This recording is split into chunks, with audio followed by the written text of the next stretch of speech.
জলবায়ু পরিবর্তনের কারণে শীতকালেও বাড়ছে ডেঙ্গুর প্রকোপ। ডেঙ্গুর পাশাপাশি এডিস মশা থেকে সংক্রমিত চিকুনগুনিয়া ও জিকা ভাইরাসে আক্রান্ত হওয়ার আশঙ্কা রয়েছে। রবিবার দুপুরে সিডাপ মিলনায়তনে ডেঙ্গু সচেতনতা বিষয়ক এক আলোচনা সভায় বিশেষজ্ঞরা এই তথ্য জানান।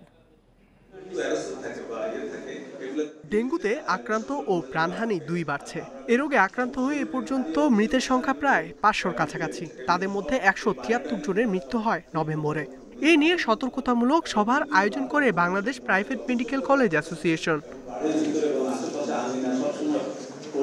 বিশেষজ্ঞরা বলছেন, জলবায়ু পরিবর্তনের কারণে ডেঙ্গু ভাইরাসবাহিত মশা শীত গ্রীষ্ম মানছে না।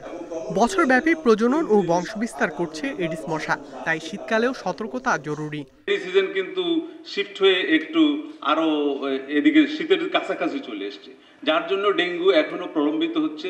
কিছু চিকুনগুনিয়াও ঢুকেছে এবং কিছু এই একটা জিকা আমরা বোধহয় রিপোর্টেড, এটা শিশি সাহেবই রিপোর্ট করেছেন।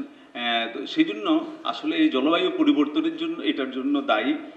চিকিৎসকরা বলছেন, ডেঙ্গুর লক্ষণ থাকলেও অনেক রোগী তা ভয়াবহ আকার ধারণ করা না পর্যন্ত চিকিৎসা নিতে আসছেন না, ফলে মৃত্যু বাড়ছে।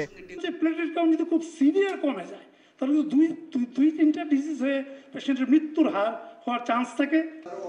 এদিকে অন্তর্বর্তী সরকারের সময়ও স্বাস্থ্য খাতে নানা দুর্নীতির ফলে ডেঙ্গুর প্রকোপ ঠেকাতে হিমশিম খেতে হচ্ছে বলে অভিযোগ বিশেষজ্ঞদের। আজকে বাংলাদেশের স্বাস্থ্য ব্যবস্থা, ডেঙ্গু রোগীদের সিট দিতে কষ্ট হচ্ছে, আমরা আইসিইউতে দিতে কষ্ট হচ্ছে, আমাদের সিসিউ দিতে কষ্ট হচ্ছে, কিন্তু অমুক্ত কথা হওয়ার কথা ছিল না। এই রোগী নিয়ে তো আসলে ওখানে আইসিইউ সিসিউতে যাওয়ার কথা ছিল না। কি প্রয়োজন তাহলে?